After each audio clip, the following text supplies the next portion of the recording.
and welcome to TRD Talks, the Real Deal's regular webinar series with the most important people in real estate. My name is Georgia Cromry, and I'm a reporter at The Real Deal. Today, we're talking with some of New York City's largest property owners. Joining me today is David Lichtenstein, whose Manhattan-based development firm Lightstone Group has a $3 billion portfolio across New York, Miami, and Los Angeles, as well as Nathan Berman, whose firm MetroLoft Management has converted more than 3 million square feet of office space in the financial district to residential rentals, and David Schwartz, principal of Slate Property Group, a residential and commercial real estate developer that has purchased over $1 billion in real estate assets in the last 5 years. Before we get started, we're going to have a word from our sponsor, Omri Dor of Obligo. Hey guys, never thought I'd see the day that I would be a sponsor of anything. So I'm really excited to be here and excited to hear all the great speakers. I'm co-founder of a company called Obligo. We are a one-stop shop solution to collect security deposits from your renters, offer them a deposit alternative, and also offer a guarantor alternative for expats and students. So it's a nice kind of single suite to handle and streamline all the move-in process. We're not an insurance company. We're actually a credit-based company. And we work with companies like Stuytown, Stonehenge, Time Equities, the Rudins, Common, and more. And we've been having a lot of risk-related conversations with a lot of our partners, and it seems like everyone is concerned with first rent loss, which I think to some degree now it seems like maybe it's not as bad as they thought it would be. And then the next thing is concerns about rent decline immediately post-crisis. If the crunch continues and unemployment is up, et cetera, then potentially all rents are going to decline and valuations with them. We're actually working with our partners today to enroll their existing renters to a deposit-free program. This enables the landlord to return the deposit to the renter and apply it towards next month's rent. This releases cash flow to the landlord, and at the same time, it's kind of a rent holiday for the renter. And this seems to be a nice kind of trick to actually extend everyone's cash flow using this untapped source of the security deposit. So once again, Obligo, we're a credit-based alternative for security deposits, working with Stuytown, Stonehenge, Common, onboarding more landlords every day. And it's great being here and listening to the speakers.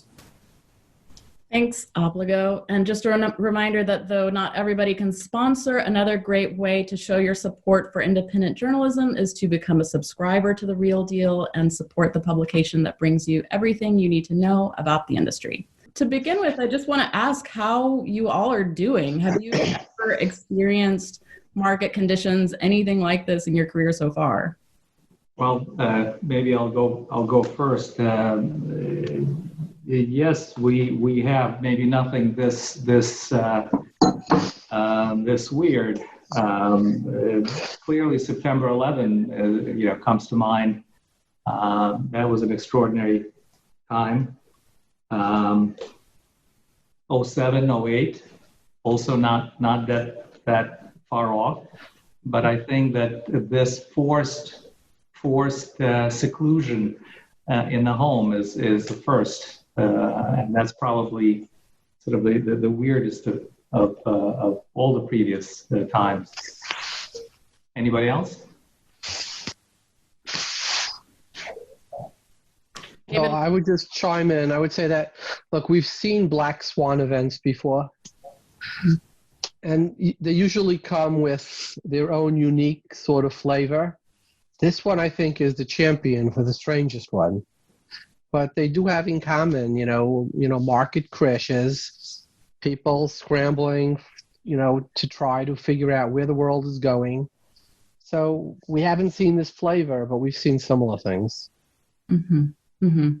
I think Georgia, the one thing I would add is this is something that every single person is experiencing around the world, which I think is different than perhaps the other crisis where some segments of the market had it and didn't.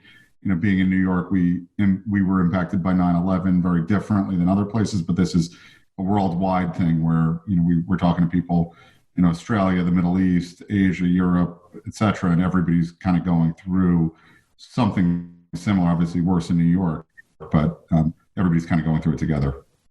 Right. I think that what's unusual about this one is that most of the other ones there were prior paradigms to pull data that you could sort of compare. I think it's the element of the unknown here. There is nobody knows anything. I mean, the feds don't know anything. The doctors don't know anything. Every day another doctor comes out with a different report. They don't understand the disease. So it's the unknown here, which I think is something that I haven't experienced before.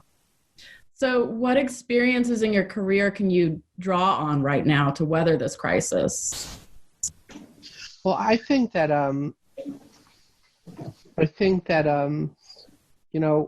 the experiences that, well, hopefully leverage is bad. In other words, having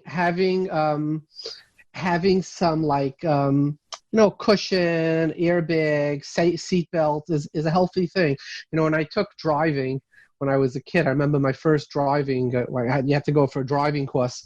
And I remember the guy said something that till today is like one of the smartest things he ever said. He said, when you're driving, leave a cushion of air between you and the other car. And I think that that's a good advice for life. Mm-hmm. Because if you're skating on the edge, there's not a lot of room to have to adjust, swerve. It's so, some of that experience I think has been very good.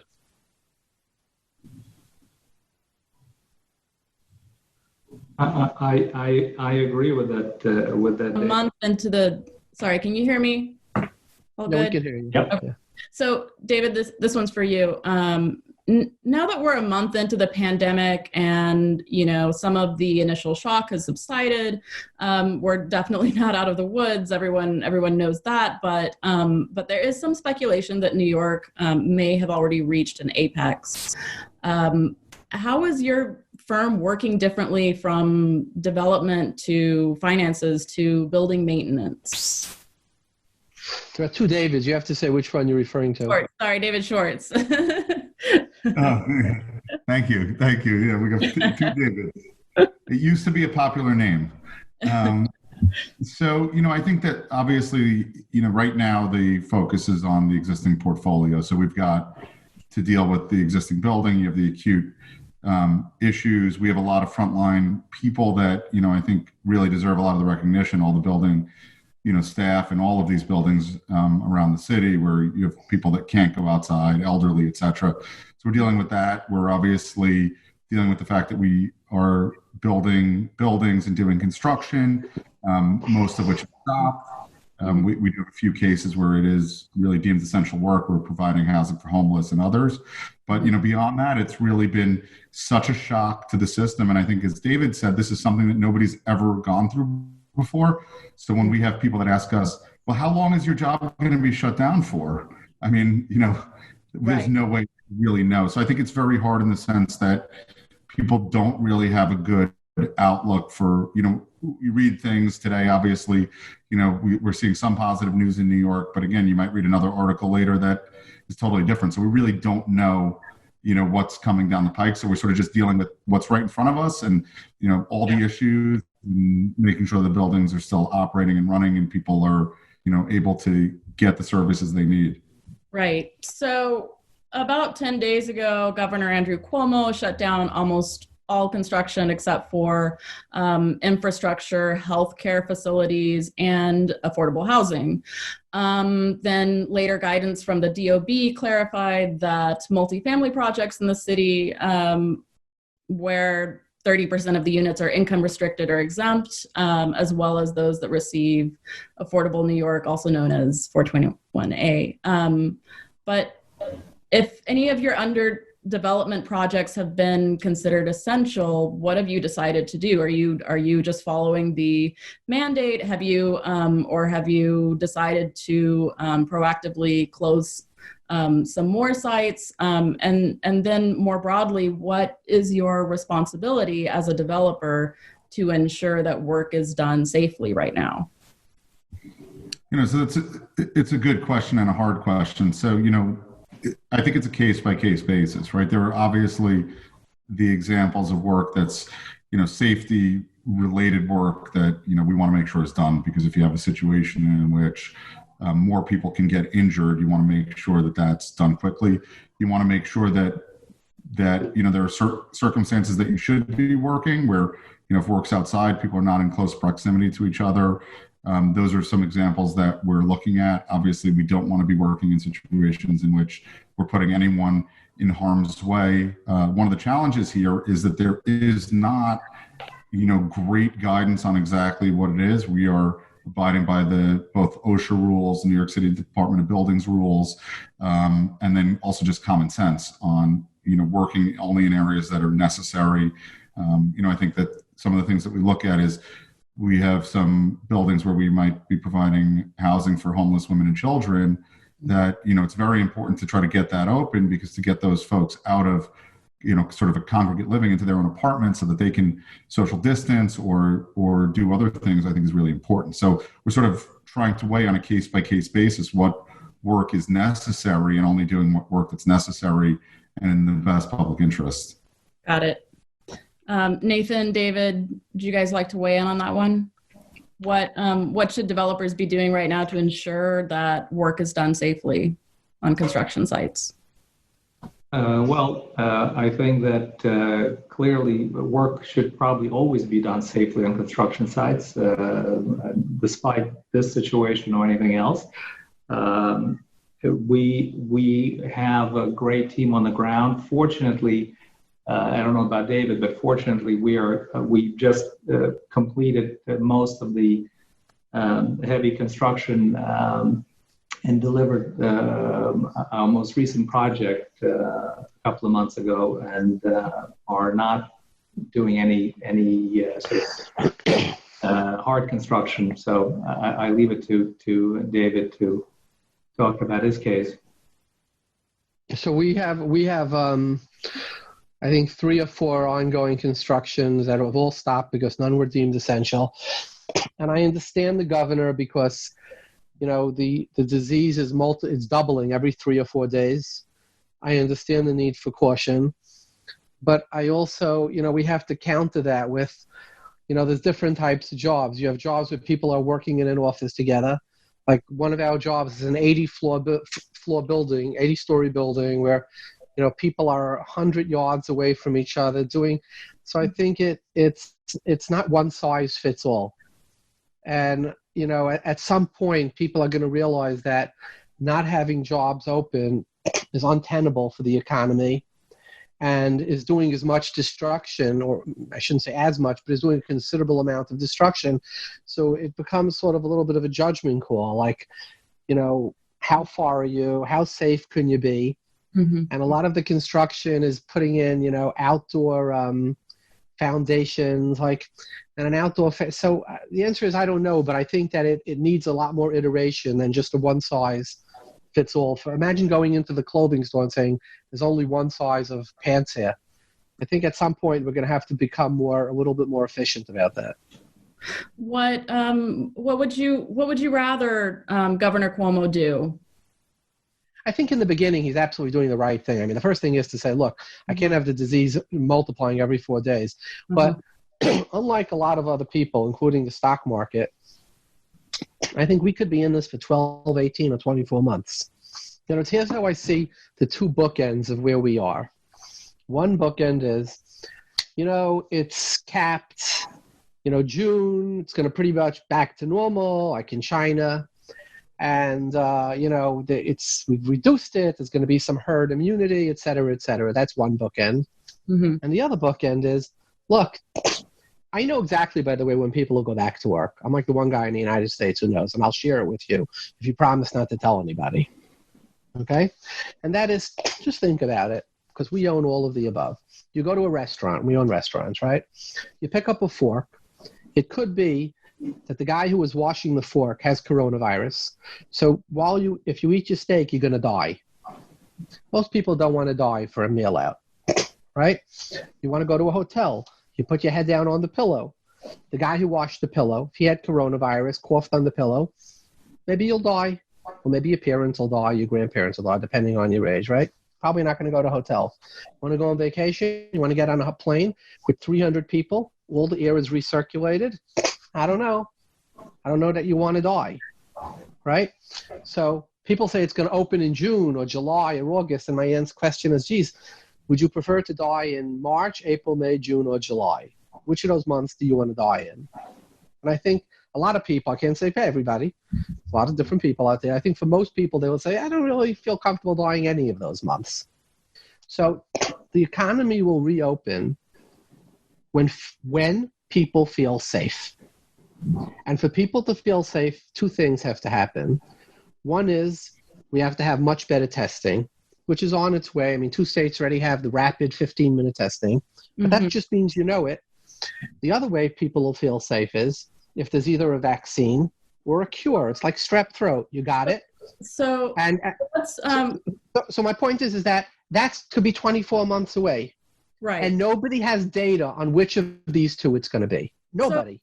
So let's talk for a second about the response that the federal government has had to this crisis. So several parts of the federal stimulus bill do provide some relief for multifamily borrowers, most notably those that have federally backed mortgages. So if you're insured by Fannie Mae or Freddie Mac, you can get forbearance through your loan servicers.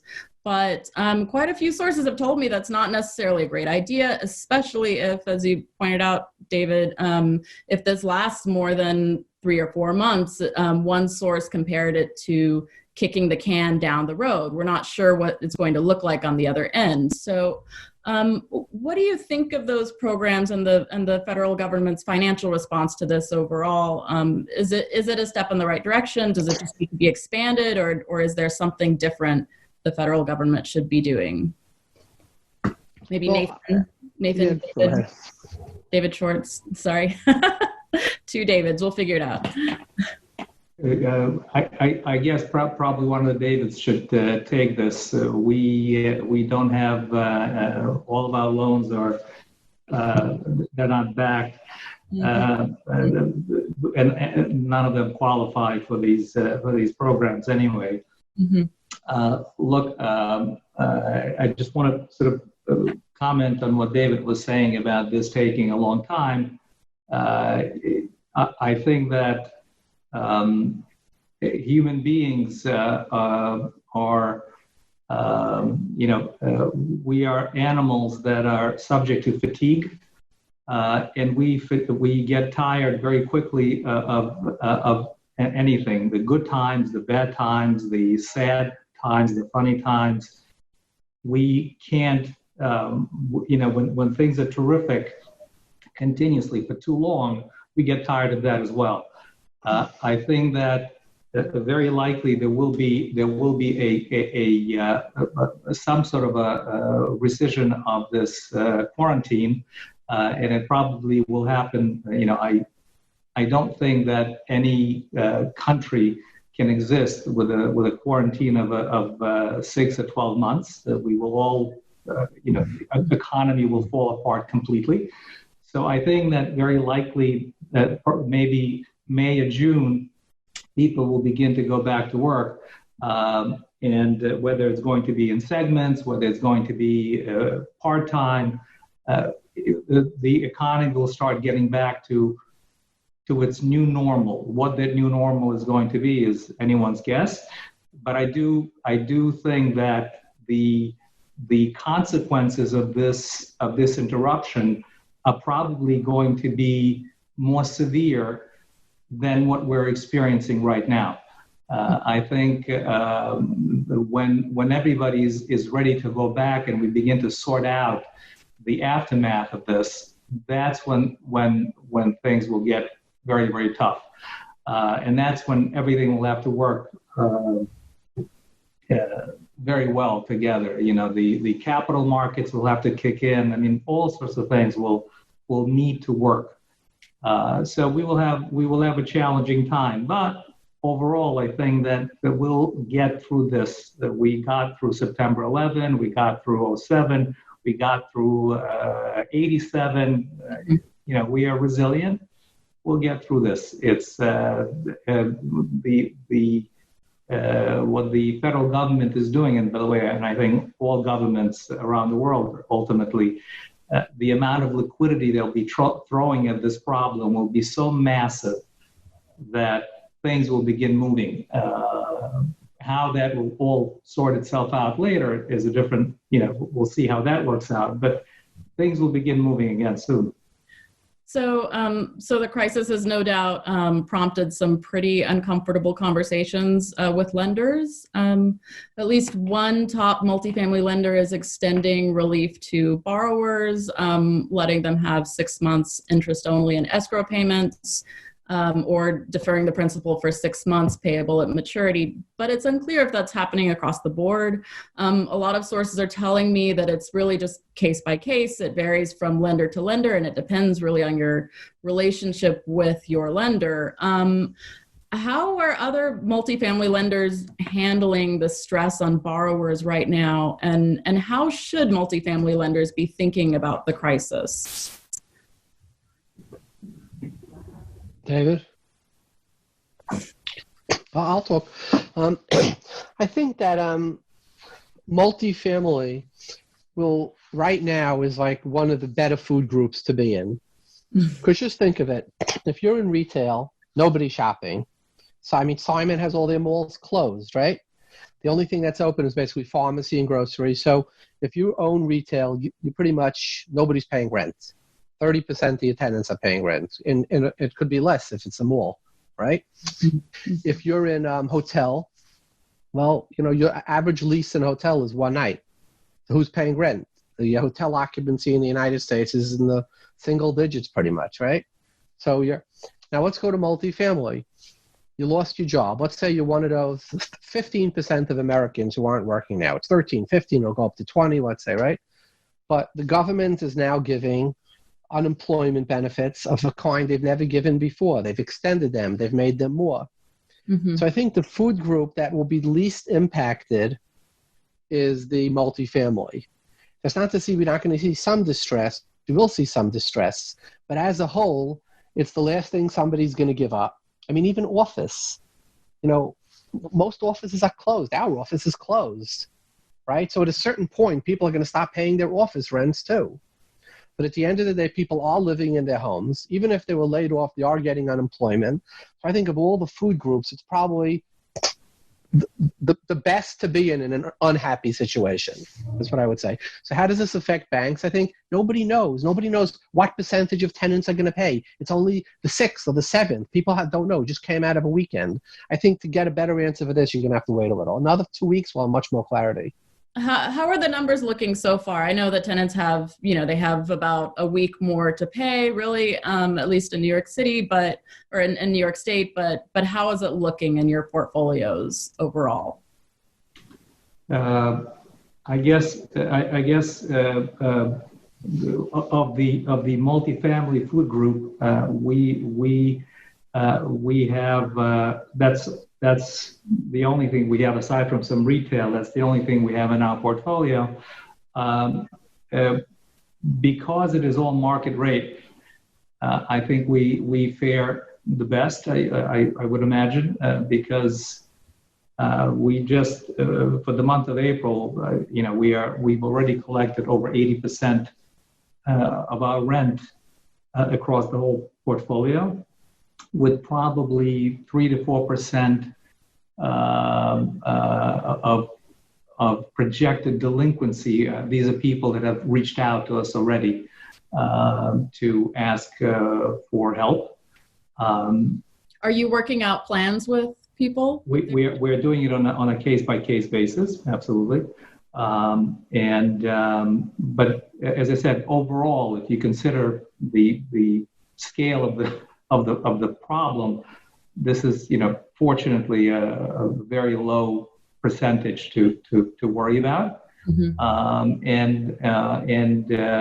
We're working on an individual basis with all of these tenants. But so far, I have to say, I've been very pleasantly surprised at how responsive our tenants have been. Right. And I'm also wondering if it, how it breaks down across segments, income segments. So, lower income tenants may have, may work in the service industry or be a little bit more precarious right now, but also later on, they, depending on how fast the federal government moves, they may have more support. It may be in the long run safer to have those affordable units, but right now they might be the ones that are taking the most of a hit. Is that what you're seeing, David?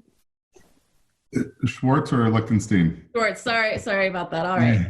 So, I think we're seeing similar to Nathan that our collections are actually been pretty good so far. It is, as David said, too early to tell because this sort of happened. I'd say the inflection point was like March 12th or 13th, so it was just after everybody paid. So I'd say after the end of this week, beginning of next week, we'll have better data. I think that unfortunately the service sector got hit the hardest, and I think also those are a lot of people that were already struggling the most. So I think a lot of the hourly workers and the lower income workers, if they were working at malls or they were working in restaurants and bartenders and things like that, are the ones that got hit the hardest. We don't have a lot of that in our portfolio, but I worry that that's going to be the people that are really in tough shape that, before this crisis, were one paycheck away or one catastrophe away from being in bad shape. So I think that, what this pandemic has done is it's kind of pushed the problems that were already there into, sort of high gear. So I think that's something that we're going to see, and hopefully the federal government will, help that sector, because I think there are going to be a lot of people that are struggling. Mm-hmm. Mm-hmm. So let's talk about politics a little bit. So landlords were pretty unhappy overall with the state of politics the last couple of years in New York City. Amazon's Valentine's Day retreat from New York City was a big blow. The tenant-friendly rent law passed in 2019 was a sea change, according to the... Georgia, do you have to rub it all in? Making sure you remember, just in case it slipped your mind. Just in case you'd forgotten. Just in case you'd forgotten. Although there have been a couple of bright spots recently. One leftist candidate dropped out a couple of months ago from his assembly race, and landlords won a landmark decision from the Court of Appeals last week. But amid the coronavirus crisis, how is the political landscape shifting? Does the crisis help shift politics towards something more favorable for real estate, or does it exacerbate tensions that already existed? This could go for any of you. I mean, I think it could go either way, right? There's a lot of things that could happen here. I mean, I think I'm an optimist, so I think optimistically, this could be a time that people see it as a time to work together. That a time that people are struggling, and a time that we can all, help our neighbors and friends and citizens. And I think we're seeing a lot of that. So hopefully that's a way that we can sort of look at moving together. I think that we're going to see a huge need coming out of this for affordable housing. So, hopefully that's an arena in which the advocates and the developers and the elected officials and others can work together and say, look, let's figure out a way to work together. We need to produce, tens, hundreds of thousands of units, and we need to figure out a way to work together. So, hopefully that's the case. But, I think it all really, like David Lichtenstein said, like everything that we're sort of thinking about really depends on, is this, when people's fear leaves and people can get back, is this 30 days? Is this 60 days? Is this 6 months? And I think that that's really going to determine. I think if we can get past it somewhat sooner, I think there's more of a way for people to work together. If it prolongs longer and longer, it could get worse and worse. Mm-hmm. David, the other David Lichtenstein. Well, that's a tough question, right? But I would suggest that possibly landlords have been painted as very evil people. In fact, I feel like most of the bad things in the world happen because of landlords. In fact, there's probably going to be some conspiracy theory that the coronavirus came out because of a landlord someplace, right? But don't give them any ideas, David. yeah, but the truth is, landlords are just people like everybody else. There are people who own pharmacies. There are people who own, supermarkets. There are people who are accountants, and there are people who are landlords. And I think that there's a possibility, but most of the landlords I've spoken to, and I certainly speak for us, somebody comes to us and they say, "Look, I lost my job." Well, we're not moving to evict. We're speaking to the person. Let's talk to you. How do we make things? And maybe landlords come out of this and we say, hey, they're really human beings. And whenever you demonize an entire class of people, right, bad things happen. When you demonize a race, you demonize a sexual preference. Those aren't good things, and it's not the American way. So I think here's an opportunity really for people to see, hey, landlords acted in a very nice way. They were compassionate. They worked with people. They did as much as they can, and maybe they'll discover that landlords really are human beings like everybody else. Nathan, what do you think? I wish I were as optimistic as the two Davids on this. I think that I doubt very much that anytime soon landlords will get any sympathy from anybody. By definition, we're taking, let's say, in the case of affordable housing and sort of lower income housing, we're taking a lion's share of people's income. Even though we have expenses, we have our mortgages, we have our businesses to run, but people view that as not as a positive thing. New York legislature, unfortunately, is of that mindset, and I don't know that coronavirus isn't going to exacerbate that problem. What do you think of some of the measures that are on the table from the legislature right now? There's been a call for rents to be waived for a period of time, in addition to mortgages being reduced, but it's pretty unclear how that would be enforced or how that would work out. Lots of people have questions. There was a new proposal today for the eviction moratorium to be extended 6 months after the state of emergency is lifted. So that would be a significant change. What do you think of some of these policies? And what would you like to see instead? There's really, I obviously would rather not see those proposals come out, but I understand where they're coming from. It is unfortunately it's a little bit like class warfare. In a way, we are the landowners charging people money to live. And as I said, it's very difficult under these circumstances to get sympathy from the masses, so to speak. I don't know that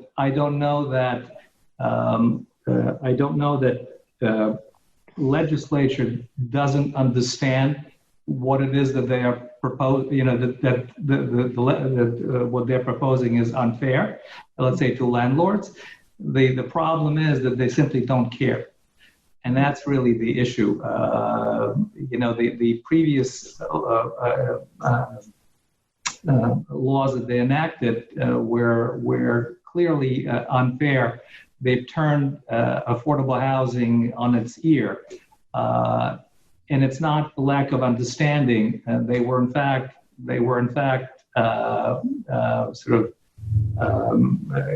it was a measure that's going to actually put a lot more hardship and eliminate a lot of affordable housing, if anything. But legislature understood and simply didn't care. And going forward, I think it's not going to change, unfortunately. Either of the Davids, what do you guys think about the proposals that are coming out of the legislature recently? So Georgia, I think the one thing that we wish that there was more of is that the need-based, right? So I think that, I think David talked about it. So I think that it should be more need-based than not, because again, landlords are people and tenants are people, and you have good and bad. So I think that we shouldn't make rules based upon the exception to the rule, and but it should be a need-based where somebody who's lost their job, there should be some protections in place. And I do think that most landlords will do the right thing, but there should be some protections in place if you want to legislate. But there shouldn't just be blanket protections. Hey, no evictions for anybody for any reason. There are obviously the exceptions to the rule. There could be people that are, nuisances. There are people that are just making a lot of money and not paying their rent for no reason. And, we have frontline workers that we have to pay that are working in the buildings and, taxes and utilities and things like that. So, those who can't pay should be protected, but those who can pay should pay. What about, how should landlords, I don't know if this is happening in any of your buildings, any of you, but how should landlords deal with this threat of mass non-payment of rent strikes? Tenants who are not just unable to pay, but are organizing together in their building and deciding, demanding that they get some action from the government by withholding their rent. What should landlords do about that?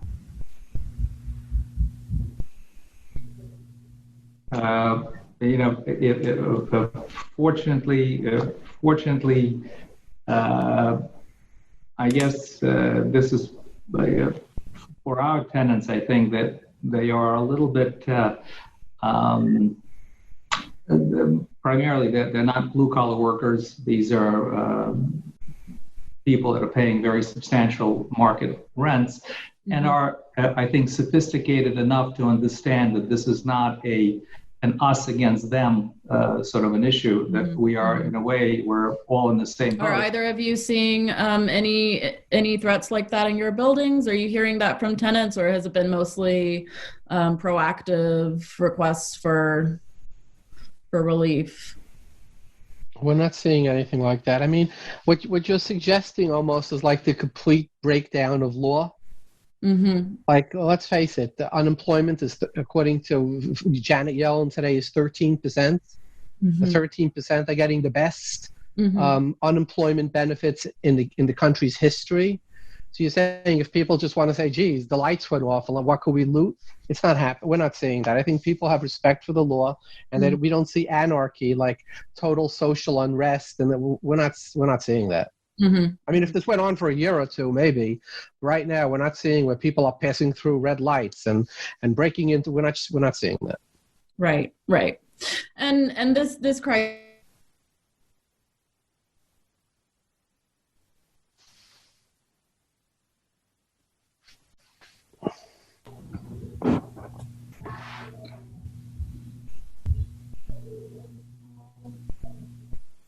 When you take the emotion out of it, many real estate investors have been waiting for this for a decade. Private real estate funds that focus on opportunistic and distressed asset investments have quite a bit of dry powder right now. So what kinds of firms do you think will come out of this stronger? And is there a possibility for there to be distress in multifamily and assets getting scooped up at a discount? Well, I'll take. Go ahead. Okay. So I think, we think that the operators, this is going to be less of a time in which people are just coming in, buying an asset, putting on a coat of paint and flipping it. I think it's going to be a time for people that actually operate assets to come in. There'll certainly be some pain in the market for a little bit, specifically on the multifamily side where, we're in this crisis. But I think, as somebody else said, people are going to pay their rents. They do understand, the deal. And I think New York will be a good place. So I think it's going to be an opportunity where we're having conversations with people that have not invested in New York since, 2014 or so, because they were fearing that it was too expensive. So I think that there are going to be a lot of people coming from the sidelines looking for opportunities. And, again, speaking really on the multifamily side, we don't do any hospitality. We do a little bit of retail, but I think there's going to be, some opportunities. Again, depending if this goes on for a long time, I think you'll see some real distress. But I think if it's a shorter thing, there'll be some situational opportunities where, people that were over levered or people that had a project that was a little bit troubled going into it. I think those who had good buildings, right leverage points will be okay. I think it's those that, maybe took on too much debt costs went out of control or people had some other issues. Do you think do you think there will be a differentiation between smaller landlords and larger landlords as far as those who come out of this okay? I think landlords that have good relationships with their financial partners, that operate a building well, that do the right thing, do a good job, have loyalty within their employees. I think those are the ones that are going to come out of this a lot better than those that sort of, just took advantage of any opportunity that they could and weren't really in it for the long haul. I think some of those, where just because they had an opportunity to maybe renegotiate with a lender and not do the right thing, I think those are the ones that are going to have a harder time. And I think those who have sort of, done the right thing, whether small or big, and kind of been in the business and, earn the trust of their partners, I think will come out of this a lot better. What can I disabuse you of this notion? And I'm going to go out on a limb here. I don't think that, at least in the 3 to 6 month period, you're going to see much distress in multifamily. So everybody listening who thinks, wow, this is my opportunity to get my shop in my claws, I'm a hedge fund of this, and I'm going to find a lot of great deals, certainly in the New York. Let me disabuse you of that opportunity for a few reasons. First of all, as we stated above, tenants are paying. Number two, even if there's some type of a shortfall, the banks are going to be working with people. For how long? 3 months, 6 months, 9 months. So I think in the short foreseeable future, you're not going to see distress in multifamily. Read my lips. You're not going to see distress in multifamily, except for that really few guys who were buying 90% leverage, 8%, another 8% on that. They had some opportunity fund. Maybe over there you'll see some stress. That's going to be because of coronavirus or because they were over leveraged? They were over leveraged, and this was just the straw. It could have been anything. A recession. This is the straw. So you're not going to see. You will see distress in areas like retail. You will see distress in hotel. You will not see distress in multifamily, at least for 6 months. Read my lips. I disagree. I think you'll see some, but I think it's going to be the people that were already. Yeah, that's what I said. Those, the really high. I think there's more of those that were already in trouble. How big is the slice? How big is the slice we're talking about? I think there's a lot of people that got in trouble from the rent laws, that bought things at too high and didn't lever it correctly and took too much risk. I think there's more of those people who this was the straw that broke the camel's back. But also I think it's an opportunity for people to take the hit. I think sometimes people don't, want to hide from doing a bad deal, whether it's the lender or the private equity firm or the investor, and this is their opportunity to say, you know what, that's it. So I think the people that leverage correctly, I agree with David. Fundamentally, I think the multifamily market's going to be fine, but those people that were in trouble before are going to be in big trouble now. I would say it's 5 to 10%. If I had to say, add on to what David, that the cream on the top, 5 to 10%, who were anyway sick, and this was just, broke the camel's back.